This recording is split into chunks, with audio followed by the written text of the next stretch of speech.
یہ بندہ مرنے سے پہلے مر جاتا ہے، اور جو موتو قبل ان تموتو پہ عمل کرتا ہے اللہ اسے ہمیشہ کی زندگی عطا کر دیتا ہے۔ آج 14 رمضان شریف ہے اور حضرت بایزید بستامی رحمۃ اللہ علیہ کا عرس مبارک ہے، اور جو پھر موتو قبل ان تموتو پہ عمل کرتے ہیں نا جی، مرنے سے پہلے مر جاتے ہیں، اپنی من کی میں مار لیتے ہیں، اللہ ان کو قبر میں بھی ہمیشہ کی زندگی عطا فرما دیتا ہے۔ حضرت بایزید بستامی رحمۃ اللہ تعالی علیہ آپ کا وصال شریف ہوا، قبر میں پہنچے تو منکر نکیر آ گئے، سوال کرنے والے فرشتے، انہوں نے کہا من ربک؟ حضرت بایزید بستامی رحمۃ اللہ علیہ نے ان کا ہاتھ پکڑ لیا، فرمایا تمہیں پتہ نہیں کہ رسول اللہ صلی اللہ علیہ وآلہ وسلم آپ سرکار کی تعلیم ہے، اور آپ سرکار کی امت کو یہ حکم ہے اور اسلام کا یہ حکم ہے کہ کسی کے گھر جاؤ تو سلام کہہ کے جاؤ، تم نے سلام ہی نہیں کہا، ایسے ہی آ گئے من ربک کا سوال کرنے لگ گئے۔ انہوں نے کہا اچھا معذرت جی، چلو السلام علیکم ورحمۃ اللہ وبرکاتہ، آپ نے سلام کا جواب دیا، وعلیکم السلام ورحمۃ اللہ وبرکاتہ، اب پوچھو کیا پوچھنا ہے۔ انہوں نے کہا کہ من ربک کا، تمہارا رب کون ہے؟ حضرت بایزید بستامی رحمۃ اللہ علیہ آپ نے فرمایا کہ پہلے تم یہ بتاؤ کہ سوال جو کرنے آئے ہو تو اپنی مرضی سے آئے ہو یا خدا تعالیٰ جل شانہ نے بھیجا ہے؟ انہوں نے کہا جی اپنی مرضی سے تو نہیں آئے، اللہ نے بھیجا ہے۔ فرمایا پھر اللہ تعالیٰ جل شانہ نے اگر بھیجا ہے تو میں اگر کہتا ہوں کہ میرا رب اللہ ہے، رب فرماتا ہے بایزید میرا بندہ نہیں، میری مانو گے یا رب کی مانو گے؟ انہوں نے کہا جی تمہاری تو نہیں، رب کی مانیں گے۔ تو فرمایا پھر اللہ سے ہی پوچھ لو بایزید کون ہے، مجھ سے کیا پوچھتے ہو، رب سے پوچھو بایزید کون ہے۔ اور آپ نے فرمایا وہ جب سلام کہہ چکے نا تو فرمایا کہ اچھا اب پوچھو کیا پوچھنا چاہتے ہو۔ انہوں نے کہا من ربک کا، تمہارا رب کون ہے؟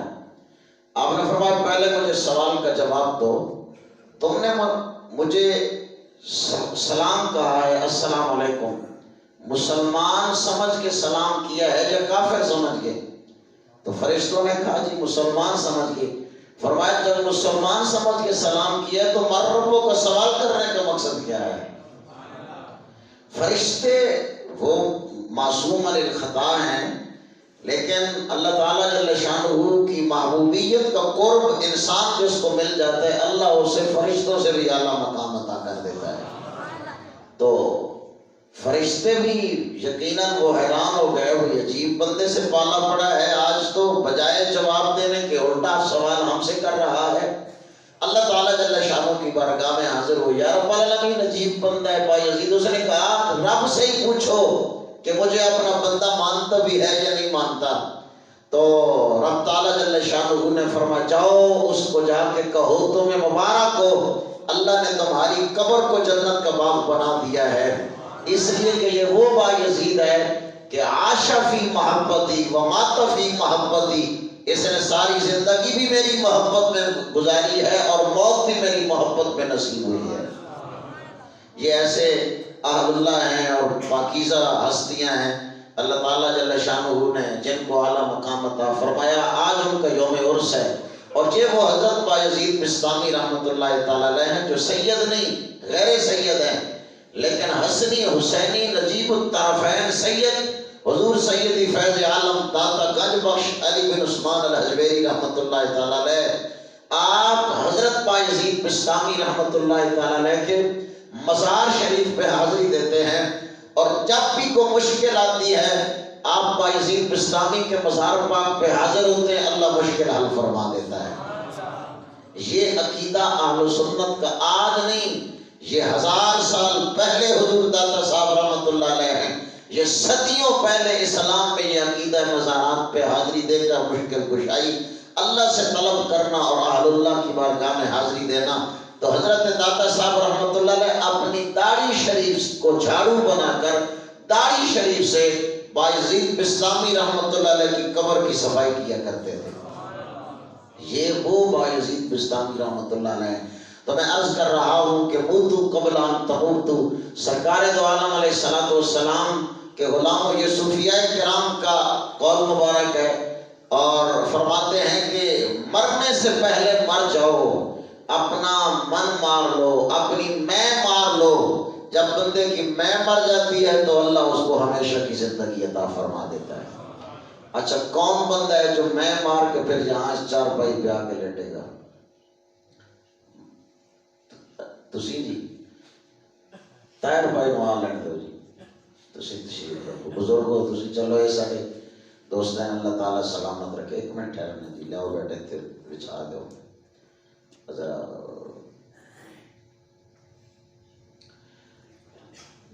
آپ میں سے کوئی ایسا شخص جس نے کبھی میت کو غسل دیا ہو؟ آپ شاہ جی، تو میں ساتھ ساتھ بولتا جاؤں گا، آپ لیٹ جائیں گے اور آپ ذرا پریکٹیکل کر کے بتاتے چلے جائیں گے. میت کو اسی طرح سیدھا لٹا دیا جاتا ہے. کل میں نے عرض کیا تھا کہ آنکھوں پہ ہاتھ رکھ کے نا تو آنکھیں بھی بند کر دی جاتی ہیں، اور یہاں جبڑے اور سر کے اوپر ایک پٹی باندھ دی جاتی ہے تاکہ منہ کھلا نہ رہے. یہ دونوں جو انگوٹھے ہیں، ان دونوں انگوٹھوں کے درمیان بھی ایک پٹی باندھ دی جاتی ہے، جس کی وجہ سے یہ انگوٹھے پھر مل جاتے ہیں اور ٹانگیں یہ مستقیم رہتی ہیں اور سیدھی رہتی ہیں. اب غسل دینے کی باری آتی ہے تو سب سے پہلے جو لباس پہنا ہوتا ہے نا جی، وہ کینچی کے ذریعے کاٹ لیا جاتا ہے. ایک منٹ تشریف رکھو، وہ یہاں سے کاٹ لیا جاتا ہے. تو اب یہاں سے ایک کپڑا ہم لیتے ہیں، سفید رنگ کا ہو یا کسی بھی کلر کا. یہ سفید ویسے برکت کے لیے ہوتا ہے، کسی بھی رنگ کا کپڑا ہو سکتا ہے. تو کپڑا اتنا ہونا چاہیے کہ میت کی ناف سے لے کر گھٹنوں کے نیچے تک، یہاں تک یہ کپڑا آ جائے. یہ کپڑا ہم نے اوپر ڈال دیا. اس کے بعد اب ہاتھوں پر کپڑا، دستانے وغیرہ وہ بنے ہوتے ہیں، یا کوئی بھی کپڑا ہاتھوں پہ لپیٹ کے سب سے پہلے استنجا کروایا جائے، نجاست دور کی جائے، اور مٹی کے 3 ڈھیلے لے کر یہ مستحب ہے. تو یہ وہ استحبابی صورت کی وجہ سے پھر وہ استنجا کرانے کے بعد ہاتھ دھو لیے جائے، اور وہ جو کپڑے ہاتھوں میں پہنے ہوئے تھے اس کو ایک سائڈ پہ پھینک دینا چاہیے. اب اس کے بعد پانی جو گرم کیا جاتا ہے، نیم گرم پانی ہو میت کو غسل دینے کے لیے، نیم گرم پانی، اور اس میں چند پتے بیری کے درخت کے اگر ڈال دیے جائیں تو اس پانی کے اندر پاکیزگی زیادہ آ جاتی ہے، اور وہ زیادہ صاف اور شفاف پانی بن جاتا ہے، اور یہ مستحب ہے. بیری کے پتوں والا پانی ہم نے اپنے پاس رکھا ہوا ہے. اب سب سے پہلے وضو کروانا ہے، استنجے کے بعد وضو کروانا ہے. لیکن میت کے وضو میں نہ تو ہاتھ دھلائے جائیں گے، نمبر 1 یہ سنت ہے وضو میں. لیکن میت کے سب سے پہلے ہاتھ نہیں دھلوائے جائیں گے، نہ ہی کلی کروائی جائے گی، نہ ہی ناک کے اندر پانی ڈالا جائے گا. تو کیا ہوگا، روئی لے کر اس کو تھوڑا سا بھگو کے تو وہ نتنوں کے اندر بھی اس کو داخل کیا جائے گا، اور منہ کے اندر بھی اس کو مارا جائے گا، لبوں کے اوپر بھی، ہونٹوں کے اوپر بھی اس کو مارا جائے گا، تاکہ یہ نظافت اور پاکیزگی اور صاف ستھرائی اچھے طریقے سے ہو جائے. اب اس کے بعد یعنی جو اعضائے وضو ہیں باقی، اب ان کو دھویا جائے گا. اب شاہ جی اٹھیں، آپ پانی لیتے ہیں، مثال کے طور پر چہرہ دھوتے ہیں مکمل ایسے جی یہ ٹوپی اتار لیں ان کی بے شک جی.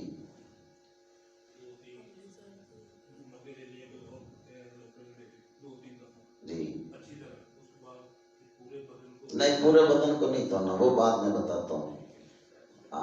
آپ کو بھی صحیح طریقہ آج پتہ چلے گا.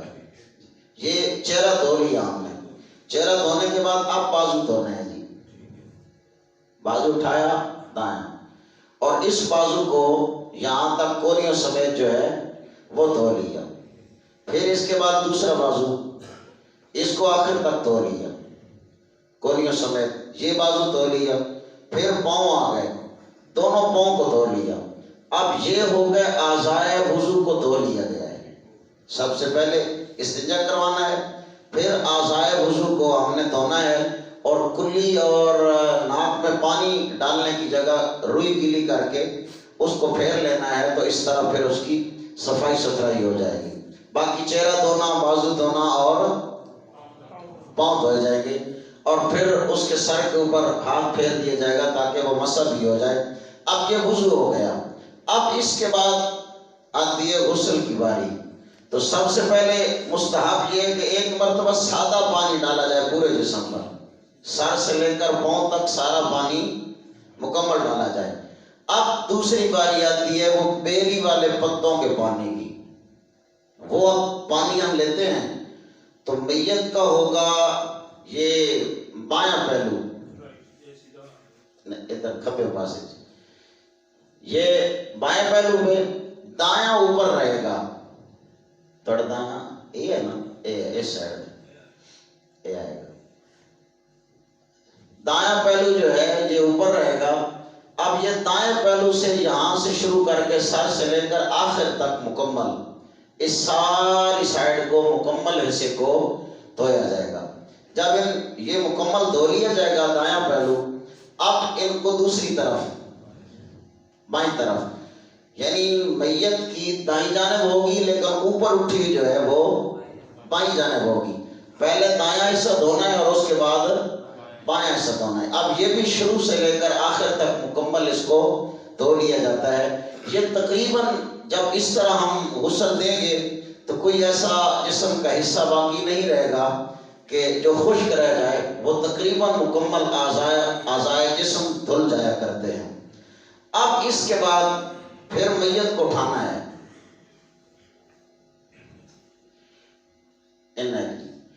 اب یہاں سے پیٹ دبائیں گے، پیٹ دبانا ہے، پیٹ دبا کے اب میت کی اگر نجاست وغیرہ نکلتی ہے اس کو دھو لیا جائے گا۔ دوبارہ پھر غسل دلانے کی ضرورت بھی نہیں ہے اور وضو کروانے کی بھی ضرورت نہیں ہے، بس اس نجاست کو دھو لیا جائے گا۔ اب وہ نجاست دھل گئی، اب تیسری مرتبہ پھر پورے جسم پہ پانی پھیرا جائے گا، تیسری مرتبہ پورے جسم پہ پانی پھیرا جائے گا، اور 3 مرتبہ پانی پھیرنا، 3 مرتبہ غسل دینا یہ مستحب ہے۔ غسل تو ایک ہی ہوگا، 3 مرتبہ پانی کو ڈالا جائے گا جسم کے اوپر، تو یہ مستحب ہے، وگرنہ ایک مرتبہ اگر اچھے طریقے سے دھو لیا جائے تو غسل تو ہو جاتا ہے، لیکن 3 مرتبہ پانی ڈالنے سے وہ استحباب کا ثواب جو ہے مستحب ہونے کا ثواب ملتا ہے۔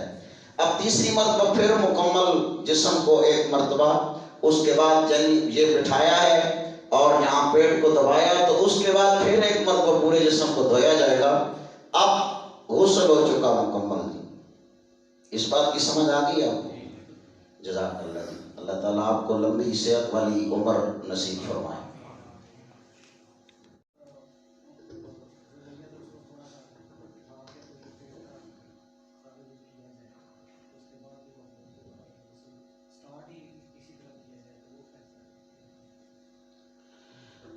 یہ میں وہ طریقہ عرض کر رہا ہوں جو کتب احادیث میں صحابہ کرام رضی اللہ تعالیٰ عنہم سے منقول ہے اور فقہاء کرام نے بیان فرمایا۔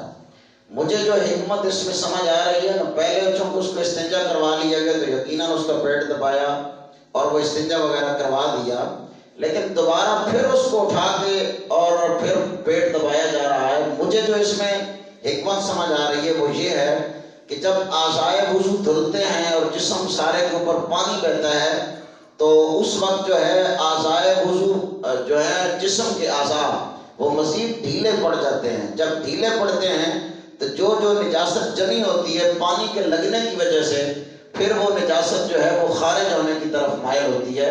اس لیے شرع شریف میں حکم ہے کہ دوبارہ پھر اس کا پیٹ دبا دیا جائے تاکہ وہ نجاست جو باقی رہ گئی وہ بھی خارج ہو جائے، اور اس کے بعد پھر اچھے طریقے سے اس کا غسل ہو جائے۔ غسال، غسل دلانے والا شخص وہ ہونا چاہیے جو اعتماد والا اور امانت دار بندہ ہو۔ امانت دار، امانت داری سے کیا مراد ہے؟ بعض دفعہ غسل دلاتے ہیں تو میت کا کوئی عیب ظاہر ہو جاتا ہے، مثلا مومن ہے لیکن اللہ معاف فرمائے اس کے چہرے کے کچھ اثرات ایسے ہوتے ہیں کہ وہ اس کے حق میں اچھا نہیں ہوتا، یا کوئی اور ایسا عیب میت کا سامنے آتا ہے اس کا جسمانی کہ جو کوئی بھی نہیں جانتا تھا کہ یہ اس کا جسمانی عیب ہے، اور وہ کسی کو نقصان بھی نہیں دیتا۔ ایک چیز ایسی ہوتی ہے، عیب ایسا ہوتا ہے جو لوگوں کو نقصان پہنچاتا ہو، تو اس کے بارے میں تو بتانا چاہیے۔ مثلا کسی منافق کی میت ہے، کسی گستاخ کی میت ہے، وہ اگر دیکھنے کو مل جائے تو ایسا عیب ظاہر ہو تو وہ لوگوں میں عام کرنا چاہیے تاکہ پتہ چلے کہ جو تیرے در سے یار پھرتے ہیں پھر در بدر یوں ہی خار پھرتے ہیں۔ اور پھر یہ معلوم ہونا چاہیے کہ یہ ہے میت کسی بے ادب کی رحم پانے کے قابل نہیں ہے، ان کے دشمن پہ لعنت خدا کی منہ دکھانے کے قابل نہیں ہے۔ اور غلامان رسول کے چہرے تو چمکتے دمکتے ہوتے ہیں، اور حضور اکرم صلی اللہ علیہ وآلہ وسلم کے غلام کا اگر کوئی ایسا وصف نظر آئے، خوبی نظر آئے، وہ لوگوں میں بیان کرنی چاہیے کہ جناب سبحان اللہ ہم نے ہاتھ اٹھایا، جدھر جدھر ہم اٹھاتے گئے تو اعضائے جسم خود بخود حرکت کر رہے تھے، ایسے لگتا تھا جیسے یہ فوت نہیں ہوا، یہ تو آرام کر رہا ہے۔ ان کا چہرہ چاند چودھویں رات کے چاند جیسے چمک رہا تھا۔ ہم نے دیکھا غسل کا دلاتے ہوئے کہ جب ہم غسل دے رہے تھے ہم نے دیکھا ان کے لب حرکت کر رہے تھے، انہوں نے کبھی آنکھ کھول دی ہے، کبھی اس نے انگلی اٹھا دی ہے۔ بہت سارے واقعات صوفیاء کرام کے ایسے موجود ہیں، تو یہ چیزیں بیان کرنی چاہیے۔ لیکن اگر میت مومن ہے، مسلمان ہے، اللہ نہ کرے اس کو کوئی ایسا عیب جسمانی ظاہر ہوتا ہے، تو بندہ غسال، غسل دلانے والا ایسا ہونا چاہیے جو اعتماد والا ہو اور امانت دار ہو، بددیانت نہ ہو، تو لہٰذا وہ اس عیب کو چھپائے۔ اور جو بندہ مومن کے عیب کو چھپا لیتا ہے، اللہ اس کے عیبوں کو قیامت والے دن چھپا لیتا ہے۔ اچھا، ہمارے یہاں یہ بات بھی مشہور ہے کہ شوہر اپنی بیوی کی چارپائی کو ہاتھ بھی نہیں لگا سکتا، منہ بھی نہیں دیکھ سکتا۔ چارپائی جب اٹھاتے ہیں تو شوہر وہ بھی نہیں اٹھا سکتا۔ یاد رکھیں، شوہر اپنی بیوی کو غسل نہیں دلا سکتا، کوئی بھی مرد عورت کو غسل نہیں دلا سکتا۔ عورت کو عورت غسل دے گی اور مرد کو مرد غسل دیں گے۔ لیکن اگر کہیں کوئی ایسا موقع آ جاتا ہے کہ فوت ہونے والی عورت ہے اور اس کے پاس کوئی عورت نہیں، سارے کے سارے مرد ہیں، اب شرعی حکم یہ ہے کہ غسل نہیں دیا جائے گا بلکہ اس کو تیمم کروایا جائے گا، اور جو محرم ہے وہ بھی اپنے ہاتھ کے اوپر کپڑا لپیٹ کر تو وہ عورت کو تیمم کروائے، اور وہ تیمم کروائے گا، غسل نہیں دلائے گا، اس عورت کو غسل نہیں دیا جائے گا۔ اسی طرح اگر کوئی مرد فوت ہو جاتا ہے اور ساری کی ساری عورتیں موجود ہیں، مرد ہے ہی کوئی نہ جو غسل دلائے، تو ایسی صورت میں اس مرد کو تیمم کروایا جائے گا، غسل نہیں دیا جائے گا۔ یہ صورت پرانے وقتوں میں کہیں ہوتی ہوگی، آج کل تو خیر اتنی آبادیاں ہیں یا معاملات ہیں تو میرا خیال ہے مشکل ہی ہے۔ بہرحال کبھی ایسی کوئی صورت پیدا ہو جائے تو ایسا پھر شریعت مطالعہ کا حکم دی ہے۔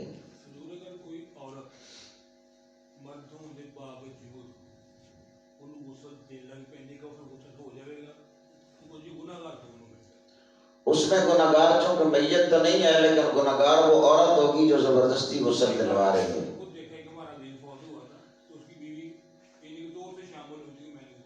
تو اس سے چونکہ شریعت مطہرہ نے منع فرمایا، تو جو شریعت مطہرہ کی مخالفت کرتا ہے وہ یقیناً گناہگار ہوتا ہے۔ اس سے میت کے لیے تو کوئی وبال نہیں ہوگا، لیکن جو جان بوجھ کر عورت ایسا عمل کر رہی ہے تو وہ عورت گناہگار ہوگی، یا عورت کا غسل ہے اور مرد اندر داخل ہو جاتا ہے کہ میں غسل دلاتا ہوں تو وہ مرد گنہگار ہوتا ہے. لہٰذا عورت کو عورتیں غسل دلائیں گی اور مرد کو مرد غسل دلائیں گے. شوہر اپنی بیوی کو غسل نہیں دلا سکتا، یہ بات یاد رکھیں. غسل نہیں، کوئی مرد بھی نہیں دلا سکتا، لیکن شوہر اپنی بیوی کو غسل نہیں دلا سکتا. چہرہ دیکھنا چاہے تو چہرہ اس کا دیکھ سکتا ہے، ہاتھ نہ لگائے، چہرہ دیکھ سکتا ہے. نمبر 2، جب چارپائی اٹھائی جا رہی ہو تو وہ چارپائی کو بھی کندھا دے سکتا ہے. قبر میں اتارنے کی باری آتی ہے تو قبر میں بھی اتار سکتا ہے. لہٰذا یہ شوہر کے بارے میں یہ کہنا کہ وہ بالکل چارپائی کو ہاتھ تک نہیں لگا سکتا، یہ غلط بات ہے اور عوام میں غلط مشہور ہے.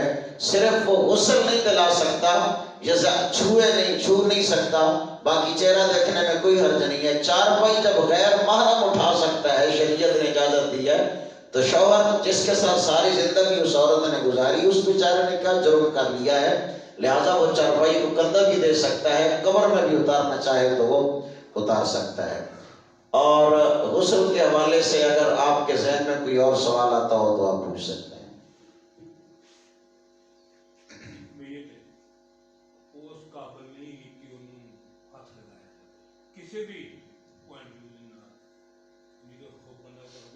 میں سمجھ گیا. اگر کوئی ایسا آدمی ہے کہ اس کا جسم گل چکا ہے کہ اس کو اگر ہاتھ لگائیں گے غسل دیں گے تو وہ انتہائی خطرہ ہے کہ وہ سارے اعضاء الگ الگ ہو جائیں گے، ایسے کے لیے حکم یہ ہے کہ ویسے پانی بہا دیا جائے.